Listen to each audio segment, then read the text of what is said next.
കോഴിക്കോട് മാങ്കാവിൽ കെട്ടിടം തകർന്നു വീണു. ഉപയോഗശൂന്യമായ കെട്ടിടമാണ് വീണത്. നിരവധി വാഹനങ്ങൾ കുടുങ്ങിക്കിടക്കുന്നു. ശരണ്യ പൊയ്യേരി നൽകും കൂടുതൽ വിവരങ്ങൾ. ശരണ്യ, എങ്ങനെയാണ് നിലവിലെ അവസ്ഥ? ഗതാഗത തടസ്സമെല്ലാം ഉണ്ടോ?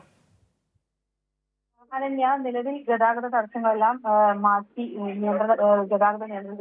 നിയന്ത്രണ വിധേയമാക്കിയിട്ടുണ്ട്.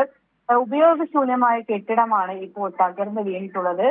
കഴിഞ്ഞ കുറച്ച് മണിക്കൂറുകളായി കോഴിക്കോട് നഗരത്തിൽ തന്നെ ശക്തമായ മഴയുള്ള കാലാവസ്ഥയാണുള്ളത്. റെഡ് അലർട്ടാണ് പ്രഖ്യാപിച്ചിട്ടുള്ളത്.